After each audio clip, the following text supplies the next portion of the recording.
Yalkut Yosef, friends, over here. This is what we're learning. This is what it's all about today. Friends, on Siman 328, and we are now on the halakha, the law of 178 respectively. Naturally, we call that Kuf Ayin Chet in Hebrew, as making fantastic progress.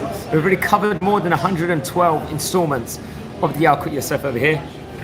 For sure, we should finish the section today, hopefully plus bonuses and more. Be'ezrat Hashem Yitbarach. Halakha 178. Let's start off. I say in Hebrew and in English, we're learning the laws of the Jewish Sabbath over here, of Shabbat itself, respectively. So let's take this underway. Mutar letet kori achavish ala makah b'Shabbat. Af al pi sheyesh lachush shema hakori achavish merefa'im. V'kol ze min hadin. אבל בזמננו שנודע העניין של זיהום אין להשתמש בזה. What's going on over here, friends? According to the halach over here, it's allowed to wrap strands of spiderweb a wound on Shabbat, even though the web has medicinal purposes over here. Nowadays, modern medicine has discovered that this process may cause an infection, and therefore no one should use this treatment over here. So a treatment that was once good is not seemingly now. Okay, Kuf Ayin Tet. Tziporen shefirish ruba min ha'etzba umatzara'at ota וכן ציצין שפירושו ומצערים אותו. מותר לתלן ביד בשבת ובלבד שפירושו כלפי מעלה ומשום שני חלקו הראשונים. אם פירוש כלפי מעלה הוא כנגד ראשי אצבעותיו או כנגד הגוף, צריך לחוש לשני הפירושים ולהחמיר. What's going on? Kuf Ayin Tet. If, let's say, most of a fingernail has become detached partially from the skin and it hurts over here, it's allowed to remove it by hand without tools on Shabbat. Likewise, if pieces of dried skin have separated partially from the body and they hurt when touched, one may remove them on Shabbat. Our sages, the rabbis actually said, they stipulated that it's allowed only if they have become attached upwards. The major poskim disagreed on how to interpret the words upwards. What do we mean by that?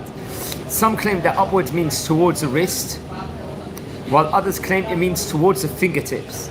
Because of this disagreement, we cannot take advantage of our sages' leniency, and we may not remove the detached nail or skin in any case over here. That will not be allowed. Okay, friends, cool. Pay, naturally that's 180 in English. Okay. חולה שאין בו סכנה, ומניעת הטיפול בו עתה, עלולה לגרום על פי הראש שיכבה את החולי ויבוא לידי סכנה. מחלים עליו את השבת, אבל אם בדרך כלל אין דרכו של חולי זה לבוא לידי סכנה, אף על פי שיש חשש מועט שיבוא לידי סכנה, אין מחלים עליו את השבת.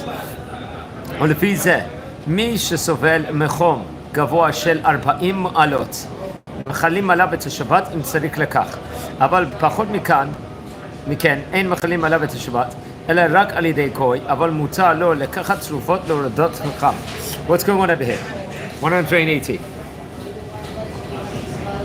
Let's say someone is moderately ill only, but if treatment is withheld from him, it's likely that his condition over here will deteriorate until he will become desperately ill over here.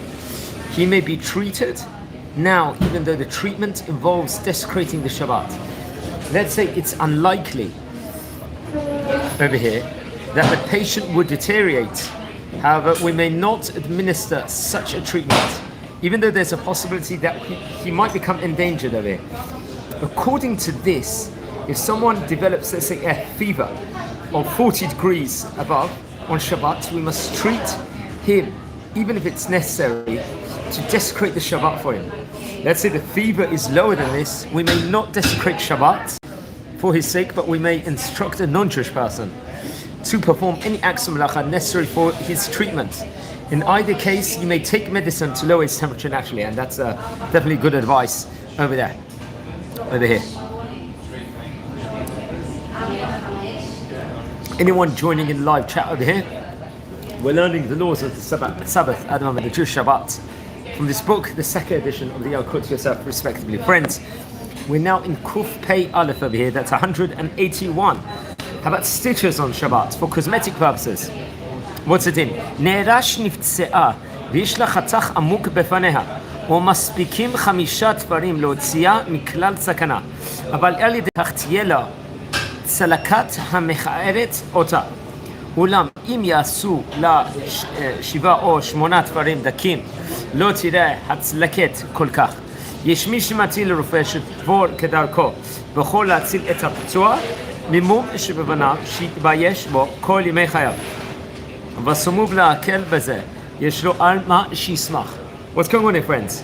Let's say, God forbid, a young woman is going to suffer a deep cut on her face and the doctor has determined that he can stabilize the condition with only 5 stitches over here. But that she would remain disfigured with an ugly scar, let's say. He may perform even 7 or 8 stitches so that she will not have like this ugly scar, thus saving her from a lifetime of embarrassment over here. On Shabbat, you're allowed to give those few extra stitches to save this. The poskim rule that once it's allowed to treat her because she has been dangerously injured, the doctor may administer the treatment exactly as he would on a weekday.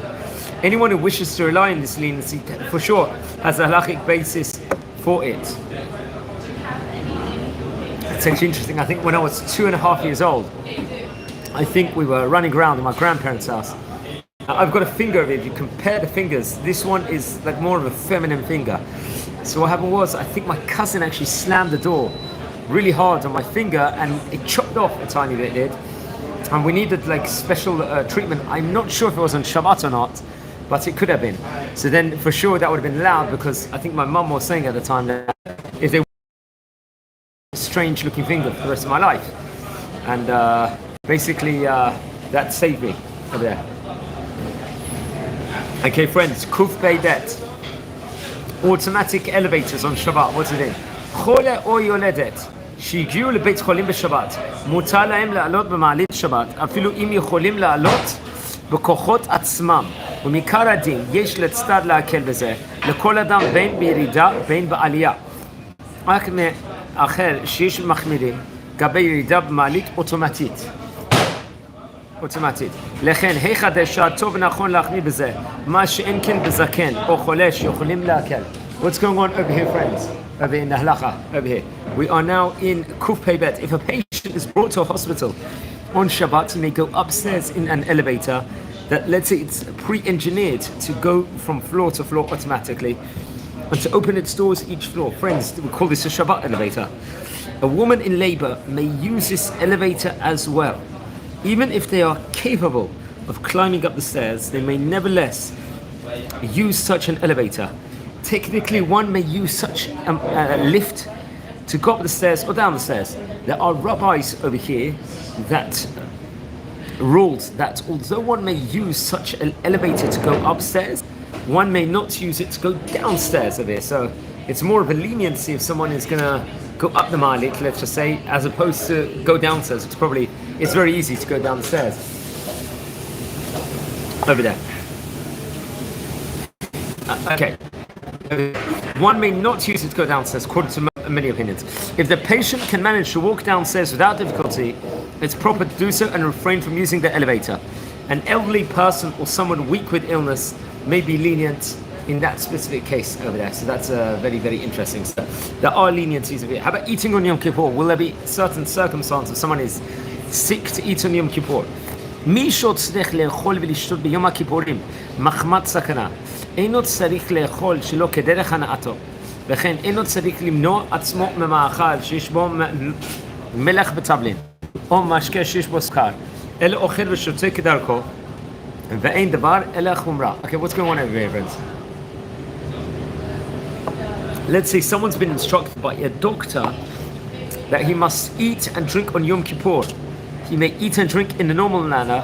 There is no need for him to refrain from eating spiced or sweetened beverages. There is no halachic necessity to do otherwise. It's only an act of piety, let's just say. Nevertheless, one must eat or drink in tiny increments, as I think the Shulchan Aruch actually details in Siman 618. which is very, very important to learn over here. Bringing medicines from a drugstore over here. Kuf Pei Dalet. חולה שאין בו סכנה, אף על פי שלא נפל למשכב, אלא שהוא מצטער. מותר לומר לגוי להביא לו תרופות מבית המרקחת בשבת, אפילו דרך רשות הרבים, ואין שם אלה. וטוב להודיע לגוי שלא יעמוד לפוש ברשות הרבים, אלא ימשיך בהלכו ברצף בבית המרקחת עד שהגיעו לבית החולה. ואם אין שם גוי, מותר אף לישראל להביא התרופות דרך רשות הרבים, באופן שמוציא התרופות בכלח היד, כגון שמן תחת קבועה וכיוצא, וגם לא יעמוד כלל ברשות הרבים, אלא ילך ברצף בבית המרקחת עד בית החולה. What's going on? Someone who's moderately ill and feels miserable, whether or not he is bedridden, may instruct a non-Jew to go to a drugstore and bring medicine for his relief. This is permitted even if the area is not surrounded by an eruv over here. It's best to instruct the non-Jewish person to go directly from the drugstore to the patient's home without stopping in the Reshut HaRabim. Over here. Okay. In the Reshut HaRabim. There is no non-Jewish person available. A Jewish person may bring the medicine from the drugstore through the streets if he carries it in an abnormal manner, which is normally forbidden by only our sages. For example, he may carry it on his head, under his hat. He should walk without stopping from the drugstore until the patient's home. And in this case,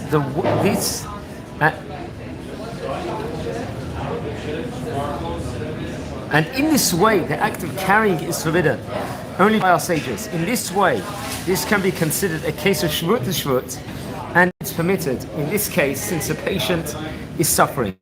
I mean, there's a side note in the Yalkut Yosef, which we will look into. I'm just going to take a short for 1 minute. I just need to what is it?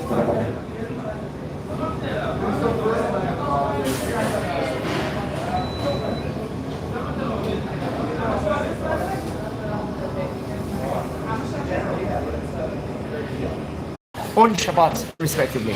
חולה שאין בו סכנה, הזקוק לתרופה לצורך ימות החול, והרופא הגוי המכין את התרופה, עומד לנסוע לדרכו, ואין זמן להכינה כי אם בשבת, אין להיתר לבקש מהרופא להכינה, אלא אם כן הרופא עושה מלאכה דרבנן, בלבד בהכנת התרופה. אבל אם הרופא הגוי עושה מלאכה דאורייתא, כגון שמבשל סלמונים לצורך התרופה, אסור לומר לא להכין את התרופה לצורך החול. ומכל מקום, אם יש צורך הרבה בתרופה זו, מותר לומר לגוי אחר שאמר לרופא הגוי להכין את התרופה לצורך החול, אף שרופא עושה מלאכה דאורייתא. Okay, what's going on here? If a moderately ill patient needs medicine for the coming week, and let's say the druggist who prepares it informs him that he is about to go out of town and he can prepare the medicine for him only on Shabbat, he may instruct the druggist to prepare it if it involves only acts that are forbidden by our sages. If he must perform acts that are forbidden for use by the Torah, such as cooking, it's forbidden to instruct him to prepare the medicine on Shabbat for the following week. Okay. If it is very important to continue this treatment without interruption, it's possible to be lenient by instructing another non-Jew to instruct the druggist to prepare it on Shabbat, even if the druggist performs acts of melacha forbidden to us by the Torah. This is based on the ruling of some poskim that whenever we instruct one non-Jew to instruct another non-Jew to perform a melacha on Shabbat, it's considered a case of shvut to shvut, and it's permitted in a case of great necessity. Okay, friends, we're in Kuf Pei Vav over here. This is 186. Okay. מי שנפצע בשבת והרופא אומר שעל קרובי הפצוע להופיע לתרום דם לחולה, כל שיש חשש בכוח נפש, מותר לחלל שבת ולהודיעם דרך טלפון שימהרו לעבור נסיעה שכרוך בה חילול שבת. וכן אם החולה מבקש שיבוא קרובה בשבת ויש סכנת צירוף, דעתו אם לא יציאתו לו, יש להציל משום פיקוח נפש, אך יש להשתדל לכתחילה לנסוע על ידי נהג גוי. What's going on over here, friends? If someone was seriously injured on Shabbat, and the doctor wants his immediate family members to come and donate blood on his behalf, he may contact them by telephone if the patient's condition is life-threatening. The relatives may travel by car to donate blood as well. Furthermore, if the patient requests that his relatives come to be at his side, and it's possible that he will become overly distressed if they do not, aggravating his condition, they may travel to him on Shabbat as well. If possible, however, they should try to have a non-Jew drive them over there. Okay, friends, we are now in Halacha over here. Kuf, we're now in Siman 329 over here. We're in Halacha number Aleph over here, the first Halacha over here in Siman 329. בזמן הזה יש לחלל את השבת על כל חולה מסוכן גם אם אינו שומע תורה ומצוות ואף על לחלל שבת בפרהסיה שמלבד מה שיש להציל מפני שיש לתלות שהורהרו תשובה בלבם יש להתיר שיש לחוש שגם רופאים חפשיים יסרבו לטפל בחולים דתיים ויבוא לידי סכנה ומטעם זה גם אדם חופשי שנפצע בתאונה מתוך חילול שבת ואיבוד הכרתו אף שאין לתלות שחזור בתשובה, מותר לרופא דתי לטפל בו ולצילו גם במלאכות דורייתא. וכדאי לרופאים החרדים לדבר השם שכאשר יש צורך לטפל בשבת בחולים, מחללי שבת והרהסיה, יעשו המלאכות דורייתא על ידי שניים ביחד. וכמובן שניים שעשוע פטורים. וכיוון דהווה איסור דרבנן, יש להקל אפילו שהיתר. הוא משום איבה בלבד. וכן, אם אירע פיגוע חבלני בשבת, צריך להזעיק מיד אמבולנס כדי לטפל בנפגעים, אף אם כל הנפגעים אינם שומרי תורה ומצוות. וכן מותר לחלל שבת גם עבור תינוק שנשבה בין הגויים, שיודע שהוא מזרע ישראל, אף שאינו שומר תורה ומצוות. Friends, what's going on over here? Halacha Aleph of Siman 329 over here. We're talking about, let's say, non-observant Jews here on Shabbat over here. What's the code of conduct over here? Okay, what's going on here, friends? In our times, the halacha requires us to desecrate Shabbat on behalf of any Jew who is desperately ill. Even if he's totally non-observant and he desecrates Shabbat in public. For one thing, it's possible that at this moment, the patient has decided in his mind to repent his ways over here. Furthermore, let's say an observant doctor will retaliate by refusing to treat observant patients, and this might endanger their lives.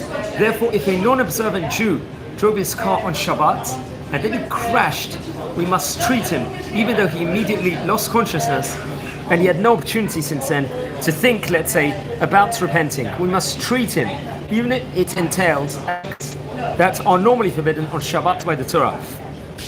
When it becomes necessary to desecrate the Shabbat in order to treat a patient who is totally non-observant, it's recommended that an observant doctor perform these acts together with another person. The Talmud teaches on Shabbat in page Tzadik Bet, that's naturally 92 Bet over there, that when two people perform an act of melacha together, it's forbidden only by the rabbis over here. In this case, where there is reason to fear that the non-observant public will retaliate against observant Jews, if you will not treat this patient, it can be permitted in this manner. Likewise, if a terrorist attack took place on Shabbat, one must call for an ambulance, even if all the injured people are non-observant Jews. Although if a Jewish child is kidnapped by non-Jews, we must call the police or do any act necessary to retrieve him, even if the child comes from a non-observant family over here. Okay, friends, halacha bet over here. We're in the second halacha. Over here in Siman 329 over here. Okay, let's see. הדבר ברור שיש לחלל את השבת גם על גוסס, למרות שמדובר בצלת חיי שעה בלבד. שאין לו סיכוי לחיות אפילו דמיותה, אף על פי כן משום חיי שעה מחללים עליו את השבת, ואין הבדל בזה בין גוסס בידי שמיים לבין מי שגוסס על ידי פגיעה בידי אדם. What's going on over here, friends? Even let's say there's a patient over here is about to die momentarily, and there is almost no chance to extend his life than more than a few minutes, we nevertheless must desecrate the Shabbat to administer whatever treatment is necessary to extend his life as long as possible. This is halacha whether he is dying natural death from old age or illness, or he is dying from having sustained mortal injuries over here. Okay, friends, we are now in halacha number 3, Gimel, over here in Siman 329. What's going on over here, friends? Someone mortally injured, God forbid. Gimel, והוא הדין שמחלים שבת גם על אדם שהוא טרפה. Likewise, halacha requires us to desecrate the Shabbat to treat someone who has a status of treifa over here, terefa, meaning he has sustained injuries or has lost use of some vital organ and definitely will not survive the year. So still, getting moments, extra days, extra weeks, extra months, it's vital for a person, and we do everything we can.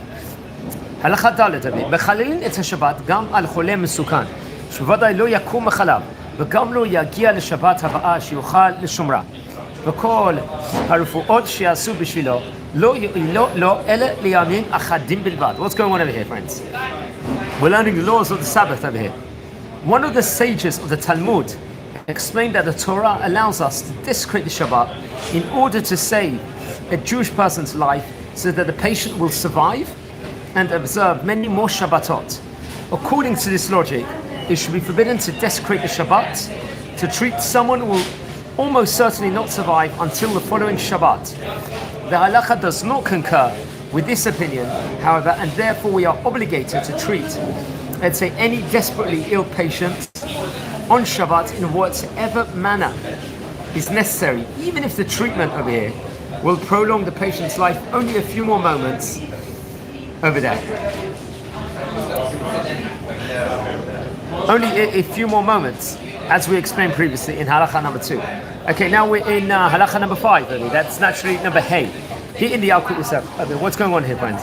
מחללים את השבת גם עבור פיקוח נפש של חירש או שוטה שחולה חולה שיש בו סכנה. Even if the patient is, let's say, a deaf mute over here, or is, let's say, retarded, let's call him, we must treat him in every manner to save his life, even if we must desecrate the Shabbat in that process a bit.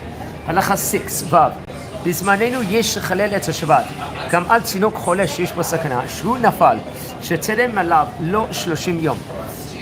In our times we must administer all treatments, even if they involve desecrating the Shabbat, in order to save the life of a premature infant, and even if he has not yet been alive for 30 days. Okay, number 9, God forbid, suicide.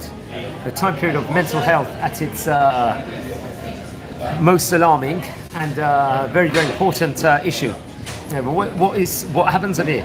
מי שניסה לאבד עצמו לדעת על ידי ששתה סם רעיל וכיוצא בזה ובא לידי סכנה, מחויבים לעשות ככל האפשר כדי להצילו, ואף מחלים עליו את השבת, למרות שפשע חמור שניסה לטרוף נפשו בכפו, שהוא עוון חמור מאוד, ואפילו הוא מוחה בידם וצועק ברצונו למות.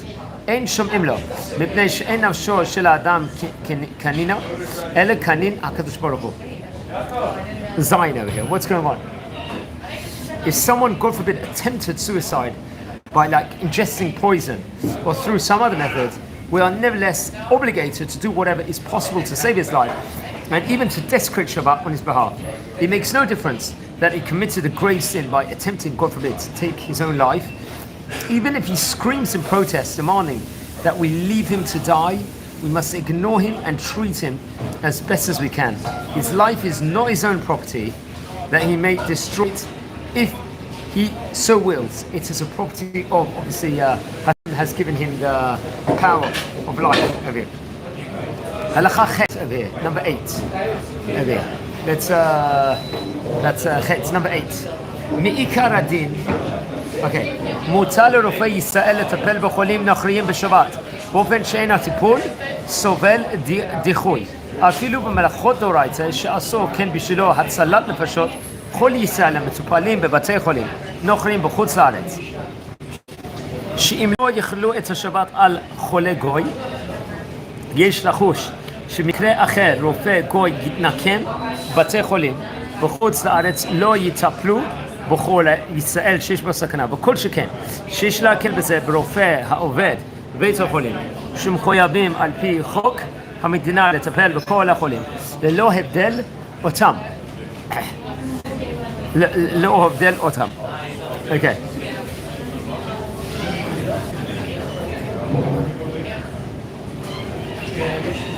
Okay, I'm just going to go back. יש לחוש שמקרה אחר יתנקם בבתי חולים בחוץ לארץ לא יטפלו בחולה שישראל שיש בו סכנה, וכל שכן שיש להקל בזה ברופא העובד בית חולים שמחויבים על פי חוק המדינה לטפל בכל החולים לא הבדל לאום, ואם לא יטפל בהם ציפוי לעונש על פי החוק, מכיוון שאז אינו מתכוון לחלל את השבת אלא כדי לנצל מהעונש. ולדעת איזו פוסקים הדבר נחשב כמלאכה שאינו צריכה לגופה, שאין לחייבים עליה מן התורה, ולתפילה יש להשתדל לעשות את כל המלאכות אסורות מן התורה על ידי שניים, כדי שיהיה בכלל הדין שניים פטורים, או בשינוי שכל האפשר. אבל כשאי אפשר שטיפול יעשה על ידי שניים, ויש חשש שדבר יודע אם ימנע מלטפל בגוי, מוצע לחלל עליו בית השבת גם במלאכות גמורות להצלת החולה. מכל מקום, כל מה שאפשר לו להשתמט, כגון שמתנצל שהוא עסוק בטיפול בחולה יהודי אחר כיוצא בזה, חייב לעשות כן. ומה טוב שהנהלות בתי החולים שבארץ ישראל ידאגו שיהיו רופאים ואחיות נוכריים שיטפלו בחולים נוכריים, ורופאי ישראל יטפלו רק באיסורי שבות דרבנן. Friends, we're in halacha number 8 over here. Long one over here. In English, let's say it. Over. Okay. Technically, it's allowed for a doctor to treat non-Jews on Shabbat and even to administer treatments that involve acts of malacha forbidden by the Torah. If he cannot postpone such treatment until after Shabbat, the basis for this ruling is that Jewish lives depend on the doctor treating this non-Jew. After all, if this doctor will refuse to treat non-Jewish patients on Shabbat and allow them to die, it is possible that non-Jewish doctors will retaliate by refusing to treat patients, Jewish patients all over the world, thus endangering Jewish lives. Furthermore, if the doctor works in a hospital, he will likely be prosecuted and severely punished for refusing to treat the non-Jew. In most countries, the law requires a doctor to treat every patient equally, regardless of his race or religion. Therefore, when he treats a patient, his intention is not to perform these melachot for the purpose of saving the patient's life over here. For that specific case over here, but rather his intention is to avoid being charged with malpractice. Some poskim ruled that this is an example of melacha shinut tzlicha legufa, an act performed for a purpose other than the purpose for which this melacha was performed in the construction of the tabernacle. Pretty much that says it. As such, it's normally forbidden only by our sages and not by the Torah. When a doctor is called upon to treat non-Jewish patients on Shabbat, he must attempt to excuse himself from coming forth, claiming to be already busy treating other patients. If he cannot avoid treating the non-Jew, he should try to have someone else with him, and whenever he must perform an act of malacha, the two of them should do it together. In that way, the acts they perform are not forbidden by the Torah at all. Alternatively, he should perform those acts in an abnormal manner. All Jewish hospitals in the land of Israel and around the world should arrange to have a staff of non-Jewish personnel available on Shabbat, so that whenever it becomes necessary to treat a non-Jewish patient and perform acts of malacha, the non-Jewish people can be summoned to perform those tasks. The Jewish doctors that will perform those treatments that do not involve any Shabbat desecration, and those that involve acts normally forbidden by our sages. Okay. Friends, we're on halacha number 9 over here, tet, over here. Okay, Siman 329, halacha number 9, tet, over here. אם נפלה דלקה בחצר יראה שתתפשט האש לחצר אחרת ונמצאים שם יבואו לידי חשש סכנה, או כגון ששם חולים או קטנים שאין ביכולתם לברוח מהר וגם אי אפשר לחלצם במקום במהירות, מכבים את הדלקה בשבת בכל אופן, הן על ידי הזמנת מכבי אש והן באופן עצמי כדי שלא יבואו לידי חשש סכנה. What's going on over here? If let's say a fire over here has broken out in a courtyard, a yard, and if let to run its course, it's likely to spread where there are elderly people even, or children who might not be capable of fleeing on their own and might not be evacuated by others, the fire must be extinguished either by laymen or by the fire department over here. That's seen very, very seriously over here. Okay. To anyone tuning in, we are learning the laws of the Sabbath of the Yalkut Yosef at the moment, and yeah, it's a YouTube live thing. Remember, anyone tuning in, don't forget to smash the like button and hit the subscribe button also. We're coming close to 4,000 subscribers. Massive achievement over here. So let's try by Shiva Asapatamos hit the stage next week to hit the 4,000 mark over here. Okay. Friends, we are going to talk about war on Shabbat. God forbid, we don't want a war. I mean, we want there to be peace across. So we're going to continue this in a minute. I'm just going to take a 1 minute breather over here. While we we'll just take 1 minute and then we will start.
Okay, sorry about the break over there.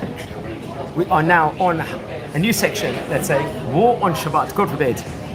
War, we don't want war, but we can learn about it. We're still on Siman 329, on Halacha number 17, that's Yud Zayin naturally, in the Halachot. אין מתחילים להילחם בשבת אף במלאכת מצווה, אף במלחמת מצווה, וגם לא ג' ימים קודם השבת, אלא אם יש חשש סכנה שהאיום יתעצם וכדומה. ואם פרצה מלחמה קודם השבת, ממשיכים להילחם אף בשבת בין במלחמת הרשות בין במלחמת מצווה. למרות כל כללי שבת הכרוכים בזה. What's going on over here? Friends, over here.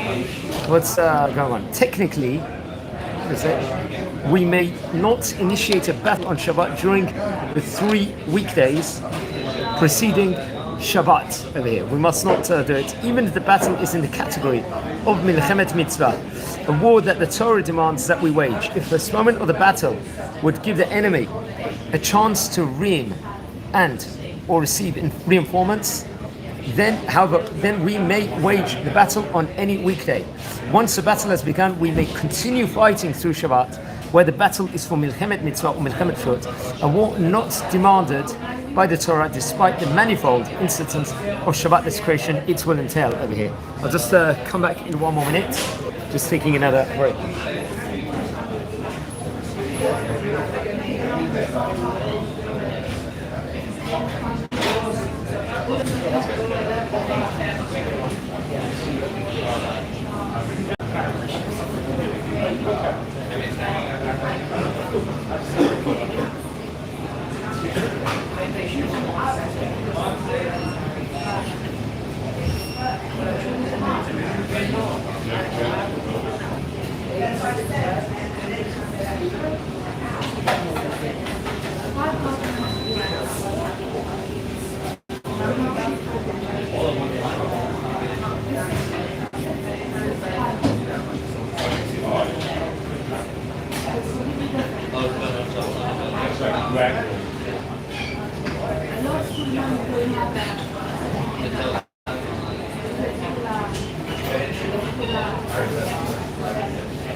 Okay, friends, we are going to continue the Yalkut Yosef. Sorry about that. I'm just going to really chill this over here. See if this will stay still. Okay.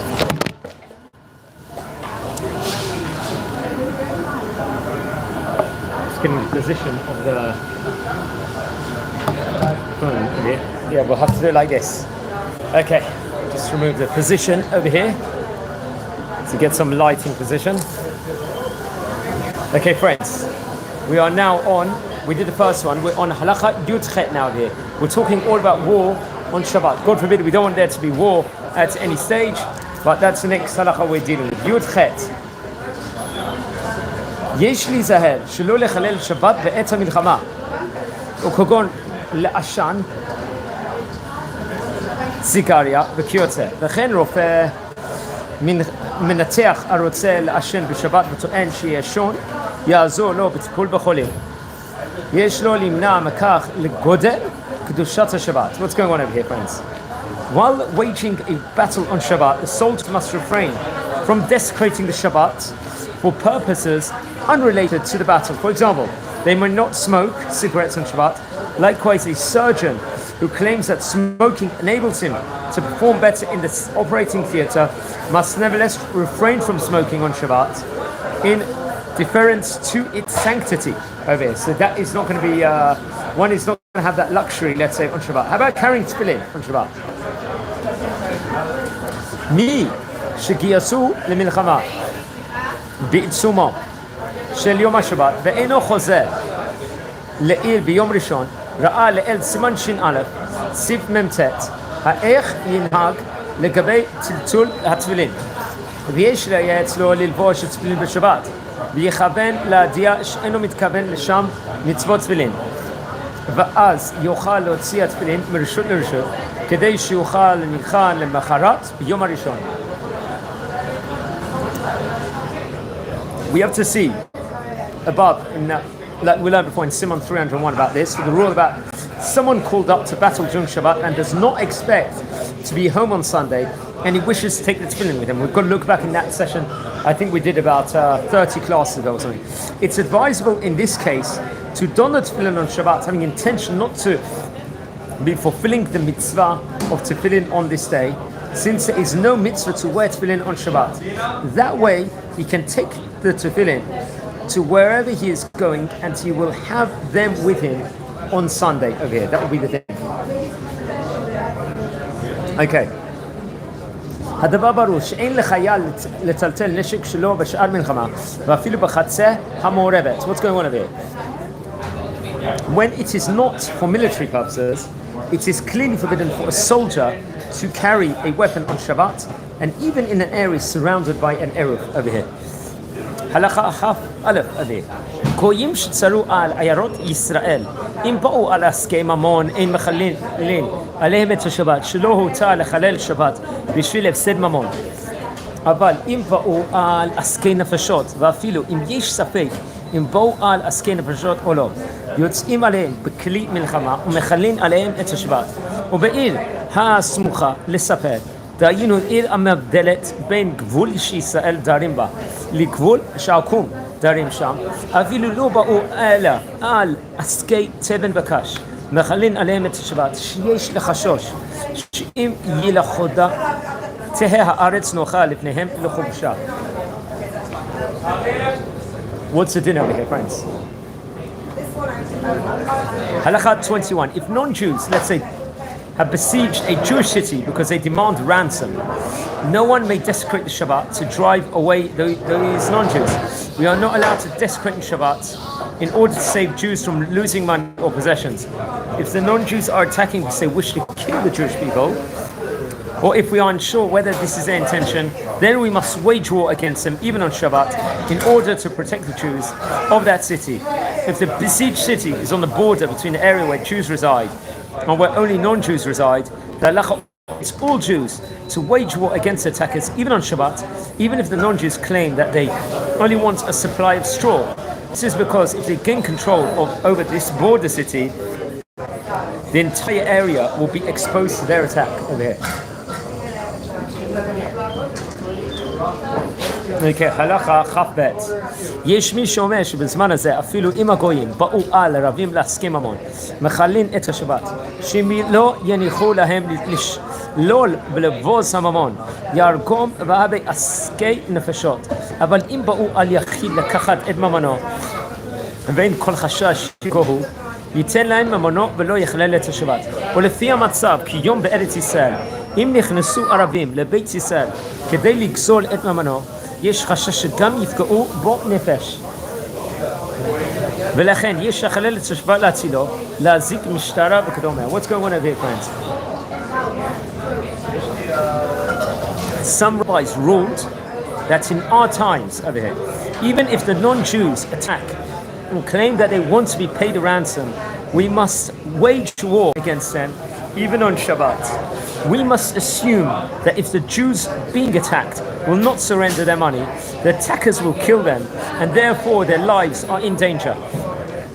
If criminals accost an individual Jew and demand that he give them money or other valuables, and it's reasonable to assume that he will be left unharmed if he gives them what they ask for, he should do so and not desecrate the Shabbat to save himself from them. As things stand today, in the land of Israel, if Arab thieves break into someone's home or to rob him, there's every reason to fear that they will try to murder the occupants also. Therefore, they must call the police and do whatever they need to save themselves over there. Okay, friends, we are now on Halakha 23. Chav Gimel. Let's say, God forbid, a border town is attacked. What's the din over here? Chav Gimel. עיר הסמוכה לגבול שיוצא כל שהקום רוצים לפשוט,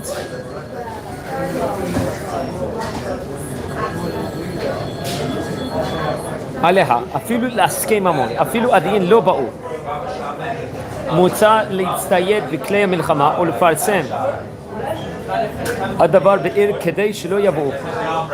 שאין מדקדקים בפיקוח נפש, וכן עיר שאינו סמוכה לגבול, יוצא כל שהקום רוצים לפשוט אליה לעסקי נפשות, אף שהדין לא באו מוצע להצטייד בכלי מלחמה ולחלל שבת פרסום הדבר כדי למנוע את בואם של הקום לעיר. What's going on over here, friends?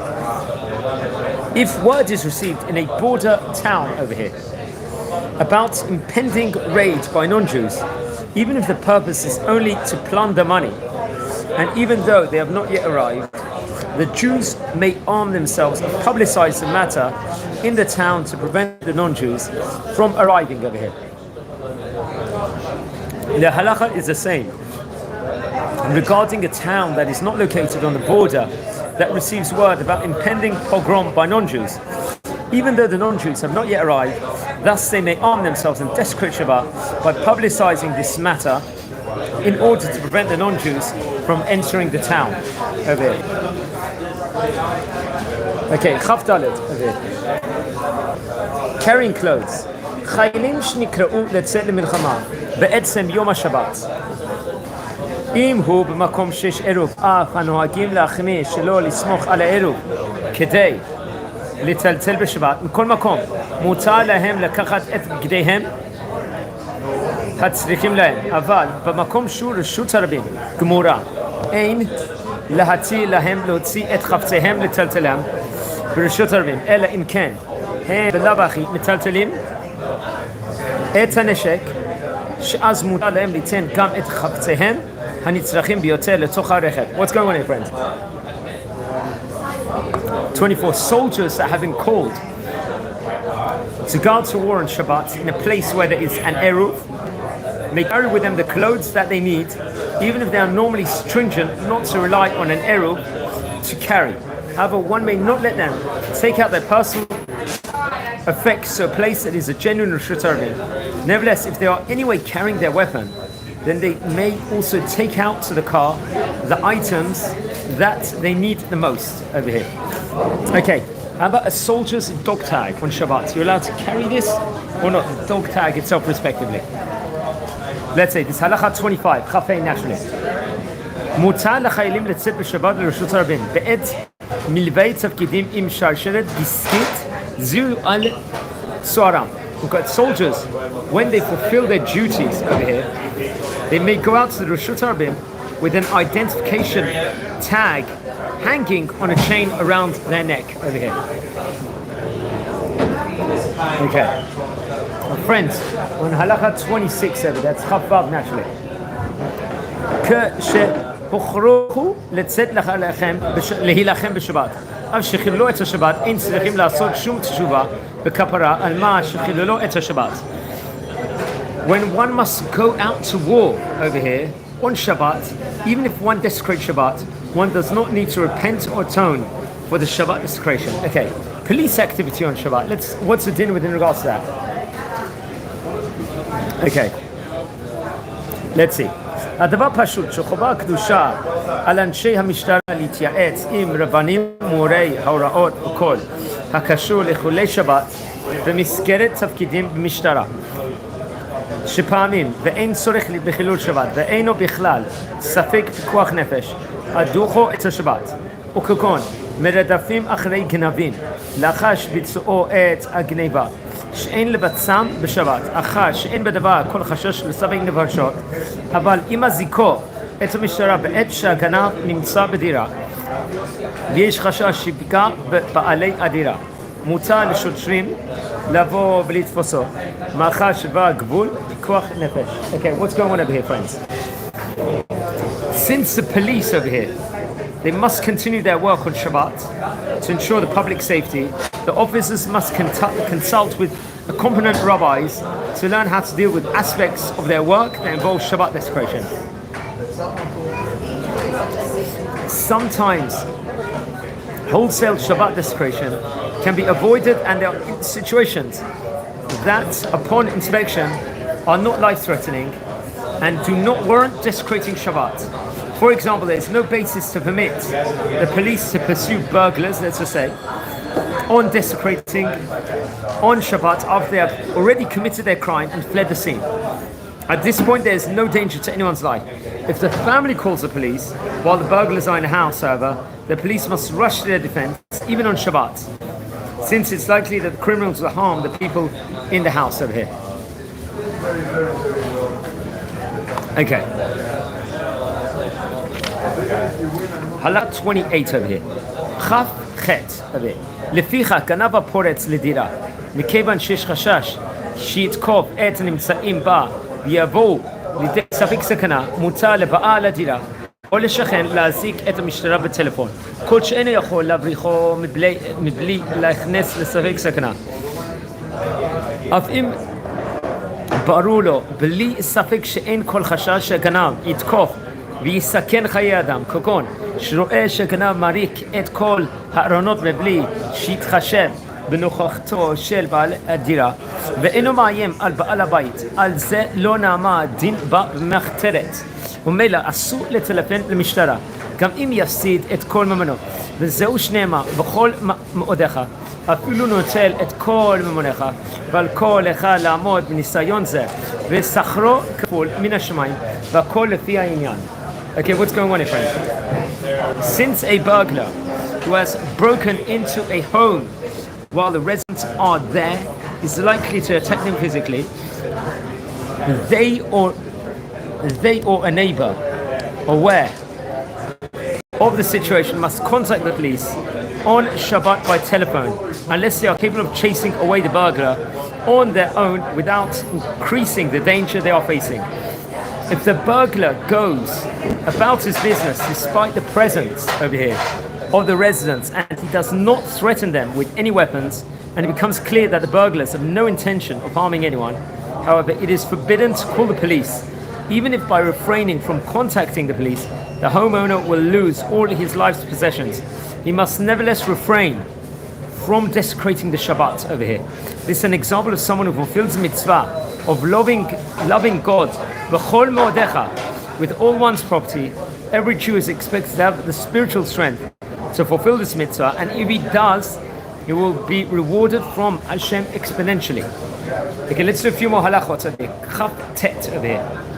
In the Yalkut Yosef, we're learning the second edition of it. Okay, Chavtet 29. וכן גנב שפרץ לדירה ולאחר שגנב נס על נפשו, אין להזיק את המשטרה בשבת כדי שיתפסוהו להחזיר הממון, שאין בכך כל חשש של פיקוח נפש. What's the din of it? Once a burglar has fled the house of the victims, no one may call the police on Shabbat so that they will pursue the burglars and retrieve the stolen property, since there is no longer any danger to anyone's life of it. Number 30, Lamed of it. הרואה גנב הפורץ לבנק או לחנות בשבת, מאחר ואין בזה שום חשש לפיקוח נפש, אסור לו להזיק את המשטרה, אך יכול להקים כל צעקה להבריח את הגנב, אף שעל ידי כמעט כל צעקה יש חשש שאחד מהשכנים שאינם שומרי תורה ומצוות יזעיקו את המשטרה ויגרמו לחילול שבת. If someone over here notices a burglar breaking into an unoccupied bank or store on Shabbat, it's forbidden for him to call the police, since there's no danger to anyone's life involved in this burglary over here. Okay. It's allowed for him to shout, however, so that the burglar will become frightened and run away, even though it's possible that a non-observant neighbor will react by calling the police and desecrate the Shabbat. God forbid domestic violence over here. What's the din in regards to that? Halacha Lamed Aleph, that's 31. במקרה של ריב בין אנשים בשבת, והריב מחריף מבלי יכולת להרגיע את הרוחות, יש חשש לשפיכות דמים, מותר להזעיק את המשטרה, ומותר לשוטרים לחלל את השבת כדי להפריד בין הניצים, אבל אם אין חשש לפיקוח נפש, חלילה לחלל את השבת לצורך זה. If two or more people begin a violent argument, and it seems possible they'll escalate until, God forbid, someone murders his adversary, it's allowed to call the police to come and separate the warring parties. The police may desecrate the Shabbat to come as well, if it is unlikely that the argument will have fatal consequences. However, it is absolutely forbidden to call the police on Shabbat. Halacha Lamed Bet over here. Writing a report or a ticket. הדבר ברור שאין כל היתר לשוטרים לרשום בשבת פרוטוקולים ודוחות למיניהם, וכן יש להחמיש שלא לדבר כנגד מכשיר הקלטה אף שהופעל על ידי נוכרי או שהופעל I think Merev Shabbat. Okay, what's going on over here, friends? Lamed Bet. There's no basis over here to permit the police officers to write up reports or tickets on Shabbat. They must also avoid talking into the microphone of a tape recorder, even if it has been turned on by a non-Jewish person, or if it has been on since Shabbat began. 33. Hospital relief papers. What's it in? Lamed Gimel. over here. לפיכך, חולה שהוחלט לשחררו מחדר המיון של בית החולים בשבת, מלבד שאין שום היתר שיהודי יכפה סיבת השחרור בשבת, אלא אף להשתמש במכשיר הקלטה, בכדי לכתוב מוצאי שבת את הנאמר בהקלטה אסור. If a patient over here is discharged from an emergency ward on Shabbat or of a hospital on Shabbat, it's forbidden for a Jew to write up the release forms on Shabbat, or even to dictate the doctor's decisions into a tape recorder so they can be written up after Shabbat. Recording a testimony over here. למד ד' כאשר יש חשש שאם לא תוקלט העדות בשבת, זיהוי, הרוצח ישכח, יש חשש פיקוח נפש, יש כתבו להקליט בשבת את העדות בטייפ הפועל על ידי בטריות, ואם אין בנמצא טייפ כזה, יכולים להשתמש בטייפ הפועל על ידי חשמל. למד ד' If someone comes to the police station on Shabbat to testify about a murder and he describes the suspect in detail so that he may be identified and apprehended, some rabbis rule that it's allowed to record the testimony with a battery-operated tape recorder so that the facts will not be forgotten by the time Shabbat is over. If a battery-operated recorder is not available, a tape recorder that runs on electric current may also be used. A bit. Now, 35 over here, Lamed Hey. We're going to try and finish this section over here. Fingerprinting over here. What's it? אסור ליתן צביעת אצבעות בשבת וביום טוב, ולכן במקרה שהגנב נתפס בשבת אין לשוטרים לחלל את השבת כדי לקחת מהגנב צביעת אצבעות, וגם כן לא ייקחו לבית המעצר בשבת ברכב, אלא ילוו השוטרים ברגל על ידי אזיקים. ושוטר שקיבל פקודה לסיעה ברכב עצירים בשבת, או כל פקודה אחרת הכרוכה בחילול שבת שלא לצורך פיקוח נפש, עליו לסרב לפקודה זו ולא לחלל את השבת שלו לצורך פיקוח נפש, ואפילו אם יפטרוהו מעבודתו והשם הטוב ישלם שכרו. ומי שנעצר בשבת נתבקש על ידי המשטרה ליתן טביעת אצבעות, עליו לסרב ויבקש לדחות העניין למוצאי שבת. What's going on here? למד ה' Halakha 35. It's forbidden on Shabbat or Yom Tov to make a copy of someone's fingerprints. If the police apprehended, let's say, a criminal on Shabbat, the police may not make a copy of his fingerprints, nor may they drive him to the police station. Instead, they must walk him with him after handcuffing him so that he cannot escape.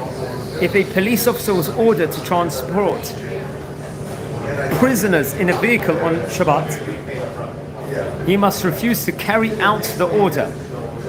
Likewise, over here, anytime he is ordered to desecrate the Shabbat in a non-life-threatening situation, he must refuse to do so, even on pain of losing his position. God will surely repay him for his sacrifice. If someone is arrested on Shabbat and the police want a copy of his fingerprints, he must refuse to make the copy on Shabbat. He should request that they postpone the procedure until after Shabbat. Okay, suspicion of terrorists over here. What's it in? למד ו' הרי בשבת תנועה חשודה או אנשים חשודים וקיים חשש סביר שמחבלים נמצאים במקום, מצווה להזעיק את המשטרה כדי למנוע ספק סכנה נפשות. If someone notices suspicious movements of people on Shabbat and it's possible that the terrorists have infiltrated the area, he must summon the police so that they can dispel any possible danger. Suspected bombs over here. What's it in? למד זין. המוצא חפץ חשוד בשבת, שיש חשש סביר, שיש חומר נפץ בחפץ, צריך להזמין מיד את המשטרה, ושיכול לעמוד על המשמר ולהרחיק את האנשים מהמקום עד מוצאי שבת. מכל מקום יש לחשוש שמא יש מקום עוד חפץ חשוד, כפי שקרה כן כמה פעמים. ולכן יש להזיק את המשטרה באופן מיידי, ופרט שמעיקר הדין אינו חייב לעמוד על מקומו במשך כל השבת ולהזהיר את הבריות לבל יתקרבו למקום הסכנה. If someone notices an object on Shabbat and suspects that it is a bomb planted by terrorists, he must summon the police immediately, even though it is possible to stand guard and warn everyone to stay away from the suspected bomb until Shabbat is over. It's possible that more than one bomb has been planted, as we know from bitter experience. Therefore, one must call the police immediately in every such instance. Besides, there is no rule in the Torah that obligates someone to spend the entire day standing and warning people to avoid a dangerous situation if he has a different mission to take care of the danger. Friends, last halacha of the day. We're on Lamed Chet over here. Naturally, that is halacha number 38 over here. Last one for the day. Notifying about casualties. What's it in? קצין של הצבא שהתבקש על ידי השלטונות להביא הודעות למדור נפגעים על כל מקרה של פצוע או הרוג עם קבלת ההודעה, כולל בשבת, אין לו להודיע על כך בשבת. ואם הרופא שאל קרובי הפצוע לפיה מיד לצורך פיקוח נפש, כגון התרמת דם וכיוצא בזה, בוודאי שמותר לנסוע אף ברכב הנוהג על ידי ישראל. וכן כשרופא אומר שיש סכנה אם לא יקיימו את דברי הפצוע, המבקש שקרוביו יבואו, ורק על ידי כך ירגע ויוצא מכלל סכנה. יש לתת לנסוע, לכתחילה יעשו כן על ידי גוי. ואם אין שם גוי, כל שיש בדבר ספק הצלת נפשות, שיכולו להרגיעו או להכשיר עבורו, צווי ערופים, מוצע לחלל שבת כדי להצילו.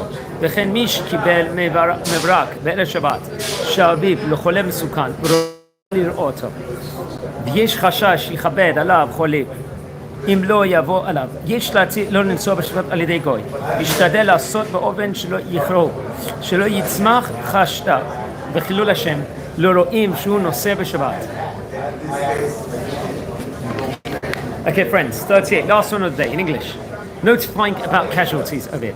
If the government demands that an officer in the army notify the casualty hotline whenever a soldier is wounded or killed, even on Shabbat, he must nevertheless refrain from making such reports on Shabbat.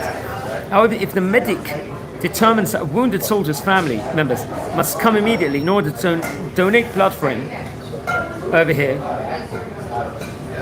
it is without question permissible for them to travel by a car, even if a Jew drives it, if it is impossible to find a non-Jew to drive him. Likewise, if the wounded soldier requests that his relatives be brought to his bedside and the doctor affirms that his condition may be aggravated, if they do not come, they may travel on Shabbat to see him. It is best, however, that they be driven by a non-Jew. If no non-Jew is available and the family members can calm him down and stabilize him, or if a specialist might be able to save his life, they may travel on Shabbat to save him. Likewise, if someone received a telegram on Shabbat informing him that his father is desperately ill and requests that his son come to see him, and there is reason to believe that his condition will otherwise deteriorate, he may instruct the non-Jew to drive him to his father. He should try to disguise himself so that onlookers will see him desecrating Shabbat and cause the Chilul Hashem, desecration of God's name. So friends, we learned the Saka edition of the Yalkut Yosef. We're going to continue on the next session of labor and childbirth. This will be Siman 333, which we'll do Bezrat Hashem in the next installment. That'll be, and remember, it's Lulu Nishmat, Rabbi Yehudi's wife Lucy and his two daughters. Wishing you a great day, and don't forget to subscribe to the channel and to hit the like button also. Wishing you, dear friends, take care.